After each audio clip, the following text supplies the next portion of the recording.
Hi, this is Ramya and welcome back to my channel. Hot సమ్మర్ని పికిల్స్కి సంవత్సరం మొత్తం యూస్ చేయడానికి గొడ్డు కారం అంటారు కదా, ప్లెయిన్ రెడ్ చిల్లీ పౌడర్, తర్వాత డైలీ వాడే కర్రీస్కి మసాలా దినుసులు యాడ్ చేసి మసాలా కారం అనేది యూస్ చేసుకోవచ్చు. సో 1 కేజీ అలా అరౌండ్ అలా తీసుకొని తొడలు తీసేసి ఎండకి బాగా ఒక 2 days ఎండినాయి.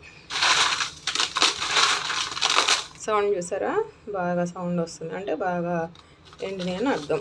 సో ఈ మిక్సీ చేసుకోవచ్చు. ఆ ఘాటు భరించడం ఈ సమ్మర్కి, తుమ్ములు అంటే శుభ్రంగా కారం ఉంది అలా అయినా పట్టియచ్చు. చాలామంది ఇప్పుడు ఏంటంటే అంత రిస్క్ తీసుకోకుండా చక్కగా ప్యాకెట్స్ అనేది యూస్ చేస్తున్నాం. ఇప్పుడు ఎవరి దాకా ఎందుకు మేమే యూస్ చేస్తున్నాం. మమ్మీ వాళ్ళ ఇంట్లో కానీ, ఇక్కడ అత్తయ్య గారి ఇంట్లో కానీ 3 మ్యాంగోస్. సో పికిల్స్ కారం అని యూస్ చేస్తున్నాం. ఈసారి ఇట్లా చేద్దామని చేస్తున్నాం. మీకు ఫ్రీ టైం ఉంటే ఇట్లా యూటిలైజ్ చేసుకోండి, ట్రై చేయండి.